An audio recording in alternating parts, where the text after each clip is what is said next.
Hey tout le monde, Alicia, hey, up in here. Welcome to the WhatsApp Pod. Ok, votre rendez-vous quotidien du lundi au vendredi à partir de 20h sur toutes les plateformes de streaming et sur YouTube. Ok, votre rendez-vous hip-hop féminin, gossip et bien plus. Aujourd'hui, j'espère que vous vous portez bien. On va parler de plusieurs sujets. On va parler les Grammys, de Ice Spice et Lato. Voilà, parce que j'ai vu qu'en commentaire, il y avait 2-3 personnes qui m'ont demandé « Oui, t'as pas vu, soi-disant, il y aurait un bif entre Ice Spice et Lato ?» Donc on va parler de ça. On va parler encore, parce que je sais qu'il y en a qui en ont trop marre. Mais elle fait parler d'elle, je suis désolée. Et mon taf, c'est de vous parler des actualités de Cardi B, qui est en bif avec une blogueuse. Bref, vous inquiétez pas, on va en parler. Et enfin, 2-3 petites news sympas, voilà. Donc j'espère que vous êtes bien installés, comme d'habitude. Et c'est parti pour le podcast. Mais avant toute chose, bien sûr, je vous rappelle que What's Up Girls est en collab avec Omax Books pour la commande du livre, la sortie du livre en version française traduite, du livre de Tara J.P. Son. Donc voilà, vous pouvez le trouver, le lien est en barre d'infos sur omaxbooks.com, donc Omaxbooks. Et comme je vous l'ai déjà dit plusieurs fois dans ce podcast, franchement, la traduction est trop bien, ça glisse. J'ai même Stacy, qui bosse avec moi sur What's Up Girl, qui l'avait acheté en anglais depuis un moment. Et elle a dit que sa sœur jumelle lui avait piqué, qu'elle l'avait dévoré et qu'elle lui a dit qu'il était trop bien. Et du coup, que maintenant, elle le retrouve plus. Qu'elle veut pas lui rendre, mais que là, elle va lui rendre pour lire parce qu'elle lui a vraiment dit qu'il était trop lourd. Mais c'est pas donné à tout le monde de pouvoir lire en anglais. Et il y a Omax Books qui est là pour pouvoir traduire nos livres de la culture hip-hop afro-américaine préférée. Donc n'hésitez pas. Franchement, moi je suis quasiment à la fin. Parce que j'avoue, j'aurais pu le finir depuis un moment, mais en fait je lis plusieurs choses en même temps. Et aussi parce que là, ces temps-ci, je n'ai pas le temps. Je me couche, je dépose mon cerveau, je regarde une série Netflix et je ronfle, tu vois. Mais je vous jure qu'il est super bien. En fait, la manière dont c'est écrit, elle fait des parallèles avec son enfance, son adolescence, comment elle est rentrée dans la vie active en tant qu'actrice, et en même temps, la personne qu'elle est actuellement au moment où elle écrit ce livre. Et elle joue avec le temps. C'est pas vraiment une ligne vraiment... Je sais pas comment vous expliquer. En fait, les chapitres, ils sont divisés par thématique. Voilà, on va dire ça comme ça. Ils sont super rapides à lire. Le livre est super bien cadencé. Et la traduction, my God. Mais franchement, au max, ils ont fait vraiment un taf de ouf. De toute façon, depuis le début de What's Up Girl, depuis le début de cette chaîne, vous avez vu que je suis pas la personne qui a énormément de partenariats ou de collabs et tout. Donc quand c'est fait, c'est parce que ça a été vraiment choisi. Voilà. Que mon œil était dans le viseur, que leur viseur était dans mon œil. Tu vois ce que je veux dire? Et que ça a bien été fait et que la collab est organique en fait. Voilà. Donc je vais pas m'amuser à donner de la force comme ça juste parce que les gens peuvent rémunérer ou te rendre un service. Non. C'est vraiment parce que au max... De toute façon, vous m'avez vu quand j'ai lu leur livre de Issa Rae. Ils m'avaient rien demandé en fait. J'avais été à la Brown Sugar Night, ils avaient un stand. Il y avait le livre Issa Rae, le livre de Common et tout. J'ai pris le livre de Issa Rae, je l'ai lu. Et il était tellement bien que j'ai décidé par moi-même de faire une revue dessus, mais ils m'ont strictement rien demandé en fait. Et c'est comme ça que le relationnel a commencé. Pour vous dire, après il y a eu la NHA cet été, et ils avaient un stand, pareil, et j'ai pu parler à Alexis, qui est le CEO, et lui il regarde un peu ce que je fais, et il sait que forcément, ma cible correspond totalement à celle d'Omax Books, et c'est comme ça de fil en aiguille que ça s'est fait et qu'on a mis en place ça. Donc je vous raconte vraiment en toute transparence. Donc pour vous dire à quel point ce n'est pas du tout un truc super commandé, et c'est une histoire même qui remonte à 1 an quasiment, tu vois, plus d'1 an. Parce que je crois la revue de Issa Rae, je l'avais fait décembre 2021. So, voilà quoi. Donc n'hésitez vraiment pas à vous procurer le livre, ne serait-ce que pour soutenir What's Up Girl, parce que en fait, comme je vous dis, vu que c'est l'un de nos tout premiers partenariats officiels, ça permet de montrer en fait la force qu'on peut avoir, et ça permettra de faire grossir en fait quel est le média, parce que la difficulté des fois c'est de rentrer un petit peu dans la tuyauterie des choses pour que ça puisse avancer. Et c'est dans ces moments-là, en fait, quand on est un jeune média comme nous, de faire ses preuves et de montrer en fait l'impact et la puissance qu'on peut avoir dans la culture. Donc ça fait que là, plus vous allez vous procurer le livre, qui est dans un prix vraiment raisonnable, genre c'est 12 balles, du coup ça montre l'impact que le média est là et qu'on est là en fait, et que vous soutenez l'avancement du média. Donc c'est plus en ce sens, voilà. Bref, mais après si vous avez pas envie, vous le faites pas, hein, je préférais que vous achetiez un McDo si vous avez faim, hein.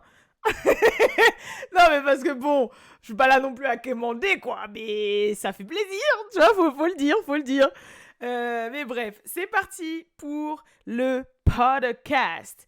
Premier sujet dont je voulais vous parler. Ah oui, non, je suis obligée. Donc j'ai adoré, franchement, c'est comme ça que j'ai vu que j'avais une communauté quand même assez bienveillante.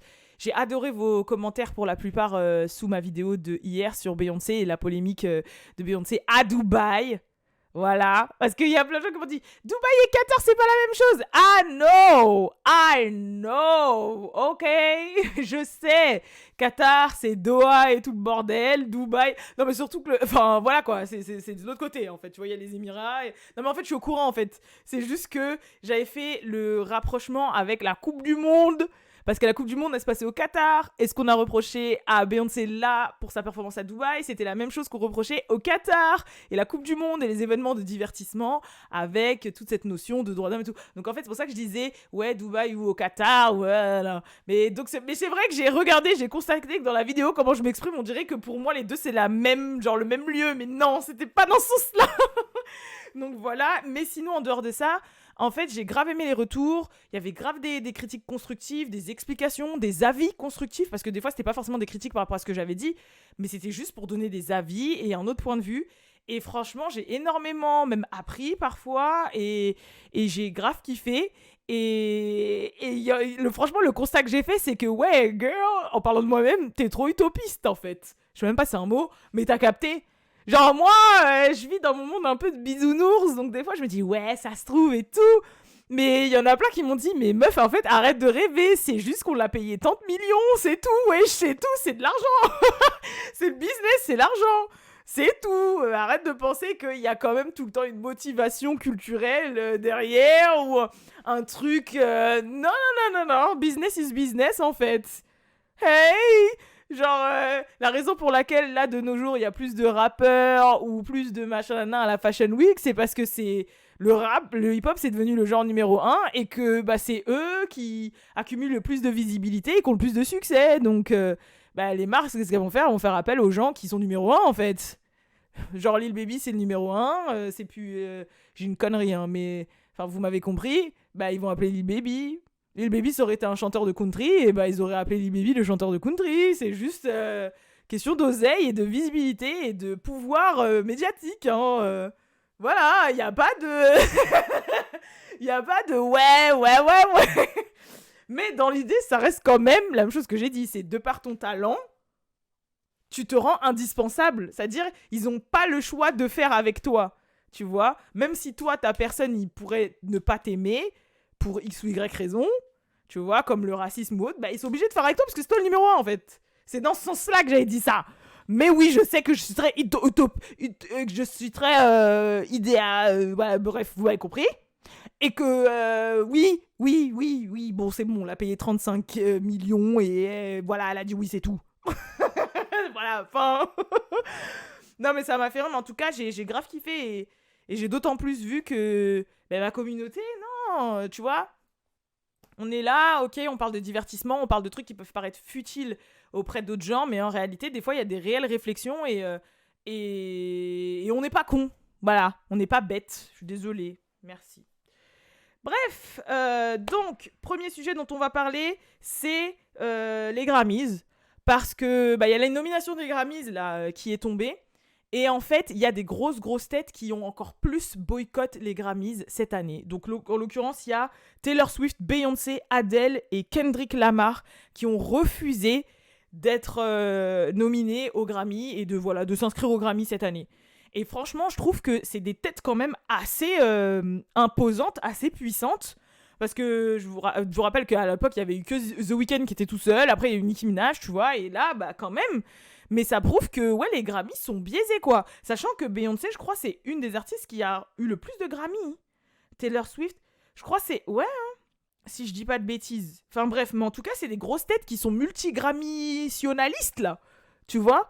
Et ils ont dit, on boycotte les Grammys, en fait, parce qu'ils se foutent de notre gueule, en fait.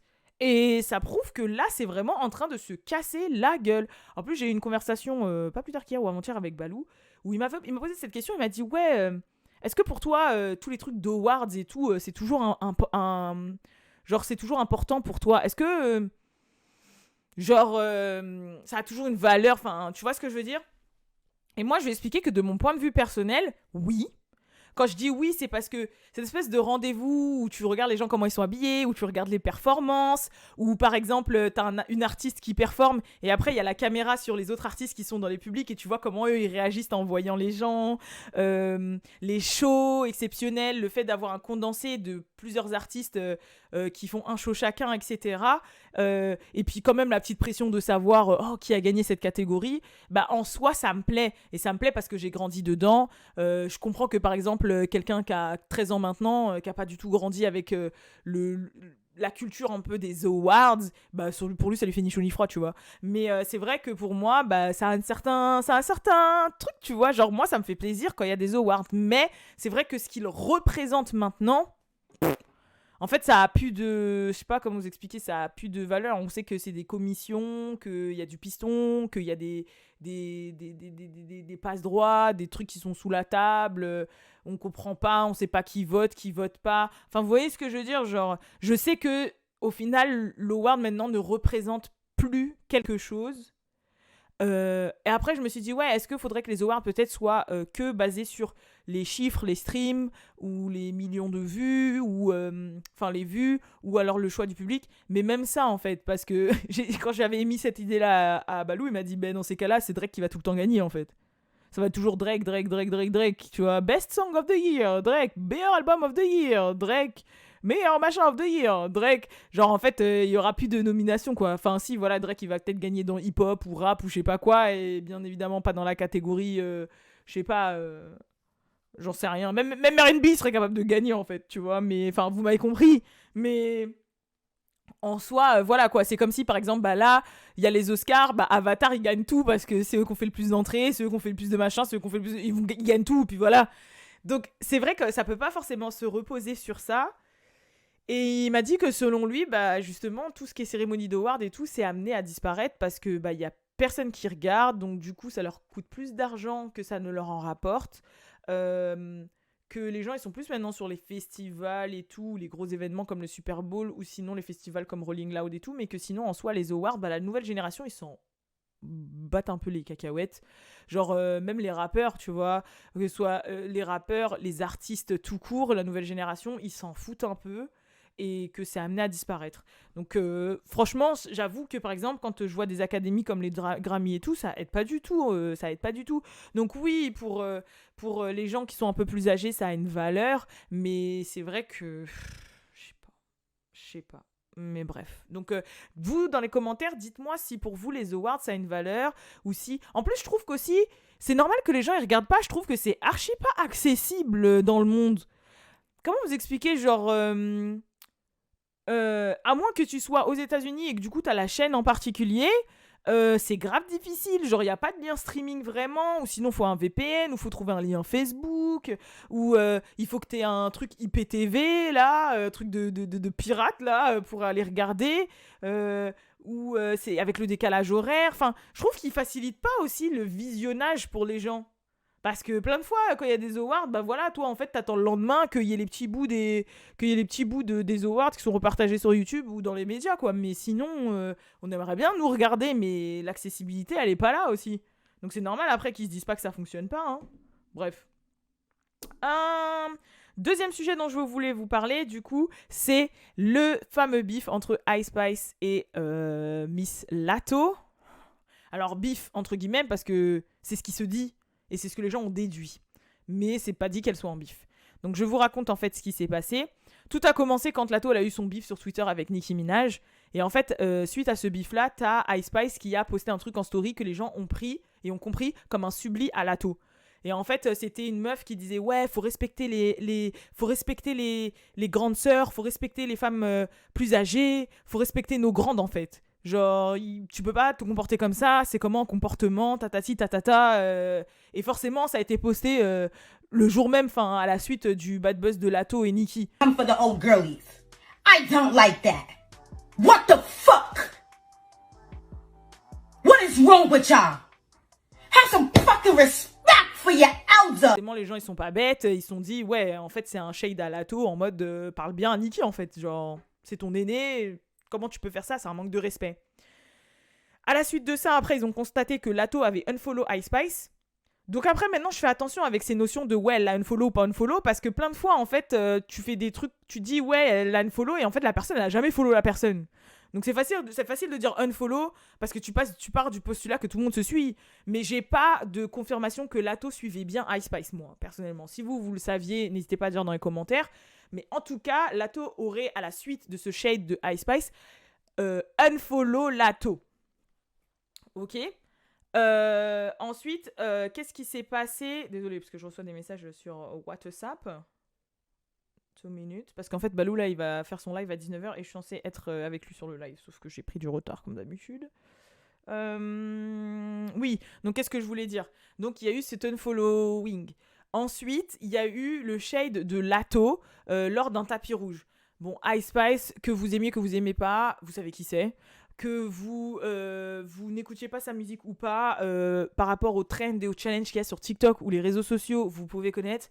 Genre, si je vous dis « How can I lose when I'm already chose ?» Like. Tout le monde sait qu'il y a le like après. Tu vois. You thought I was feeling you? My nigga, munch. Tout le monde savait que c'était munch. Tout le monde savait que c'était you thought I was... Si je fais you thought I was... Tu vas dire feeling you? Même si tu t'écoutes pas le projet de Ice Spice. Et encore plus si t'es dans l'industrie même et que t'es rappeuse même et que tu guettes les nouveautés même, tu vois.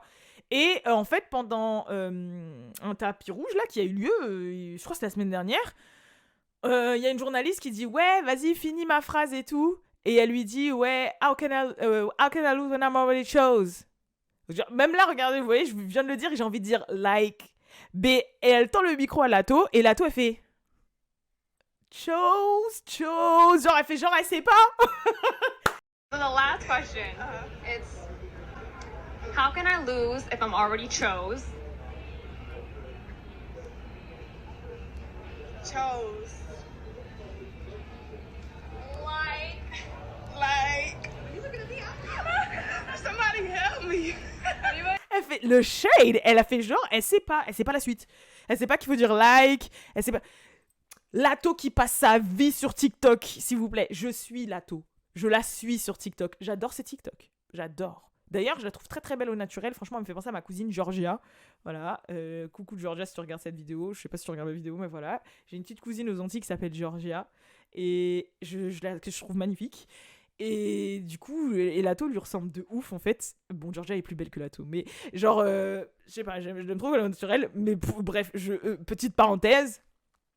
Et genre, je sais pas, Latto, elle passe sa vie sur TikTok. Crary, là, le challenge de Ice Spice qu'on a entendu partout, là, que tout le monde reprend, jamais. Tu sais pas, c'est like après. Arrête de mytho, c'est bon, là, c'est bon, c'est pas vrai, c'est mentir. Tu mens, et c'est pas bien. Mentir comme ça, le mytho, là. Non, c'est pas vrai, Tu sais très bien c'est quoi la réponse. Et ben voilà. Du coup, elle a fait genre, elle connaissait pas. No, la chose, help me, I don't know. Après, la journée, ça fait like. Et elle dit like. Et moi aussi, oh putain. Mais elle joue bien la comédie quand même. Mais meuf, tu vas pas nous la faire à nous. Et les gens, ils ont dit, ah ouais, shade de ouf, c'est la guerre, vraiment, tout ça. Et là, dans le projet de Ice Spice qu'elle a sorti vendredi, que moi, perso, j'apprécie. Tu vois, j'apprécie. Ok, toujours le même flow. Ok, toujours le même thème. L'instru change. Voilà, même si c'est toujours le même producteur. Mais elle a quand même ses punchlines. Et je trouve sa voix très... Je sais pas. En fait, t'as envie d'être une baddie, tu vois, quand t'écoutes ce son. Et tout. Mais, genre... voilà. J'aime bien le son truc smoothie, là. J'aime bien. Il est un peu cocky. Il est un peu...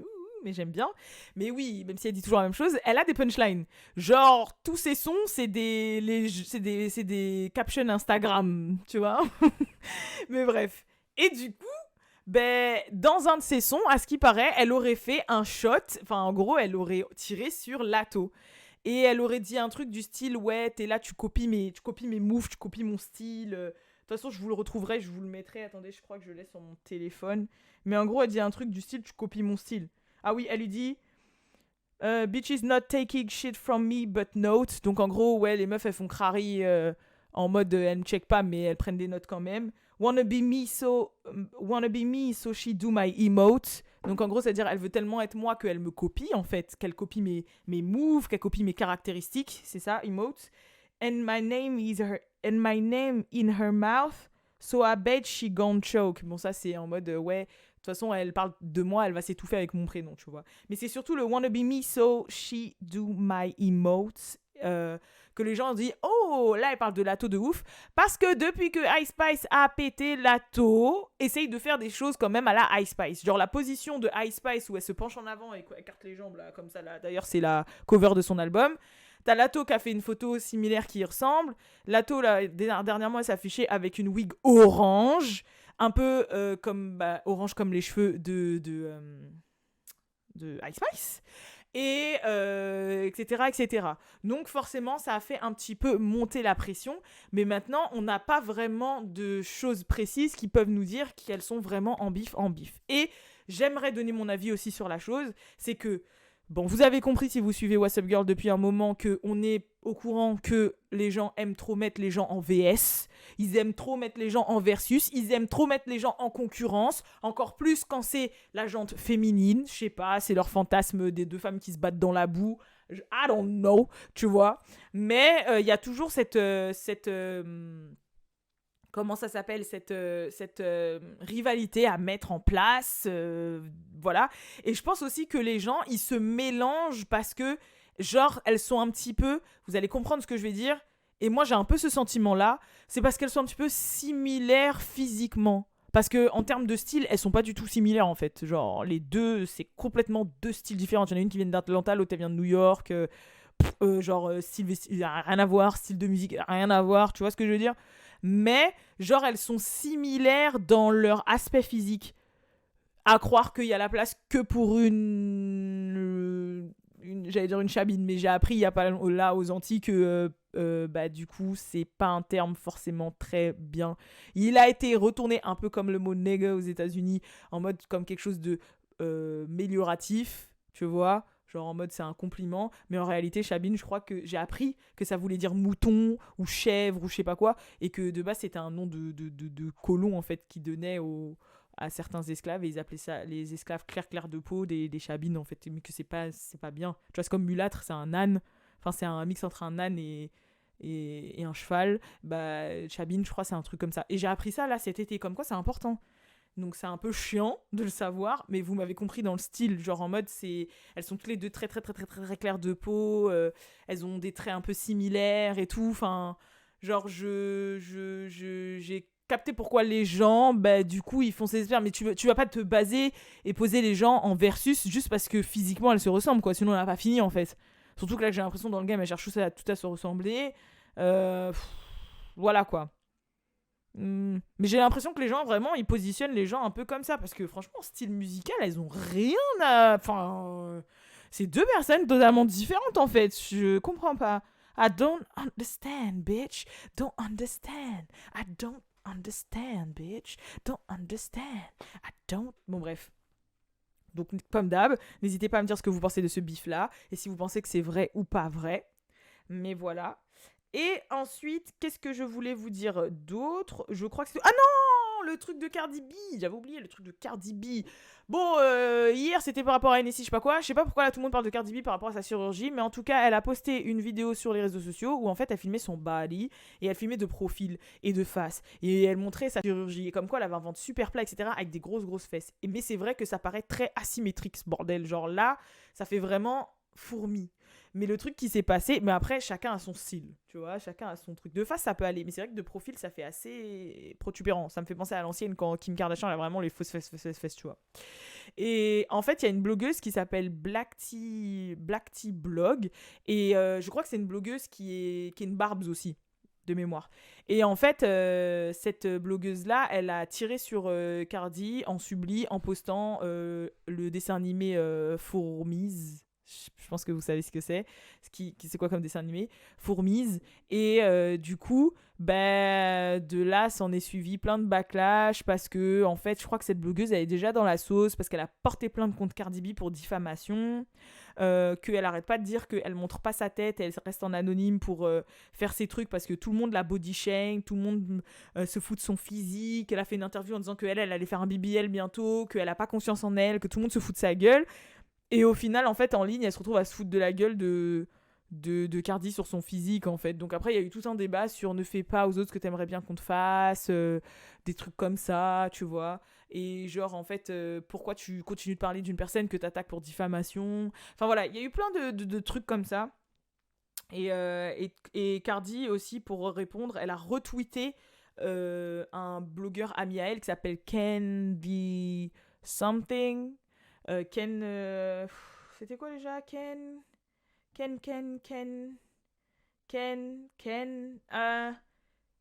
Barbie. En plus, je pensais que c'était ça. Ken Barbie qui a dit I know one thing though. Donc elle a dit en gros j'ai un truc à dire. No bitch who isn't even secure enough to have her own identity or even show her face from the shadows is about to be take seriously body shaming. You could never. Et en gros c'est ça. Il dit ouais, s'il y a un truc sur lequel moi je sais, c'est que aucune meuf qui n'ose même pas montrer sa propre tête tellement elle a pas confiance en elle et en gros parce qu'elle a honte de son physique ne peut body shamer une autre femme en fait, parce que c'est vraiment l'hôpital qui se fout de la charité en fait. C'est l'hôpital qui se fout de la charité. Genre meuf, tu peux pas te là faire une interview en disant j'ai tellement pas confiance en moi que bientôt je vais faire un BBL, je vais refaire tout mon corps et je me monte pas parce que tout le monde se fout de ma gueule, et derrière body shamer quelqu'un d'autre en fait.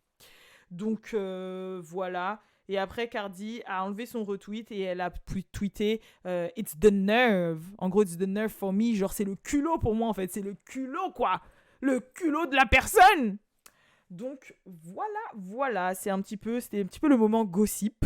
Et pour finir sur une note un petit peu musico-boss lady, il y a Chloé Bailey qui a enfin annoncé la sortie de son tout premier album, In Pieces, qui sortira le 23 mars prochain, si je dis pas de bêtises.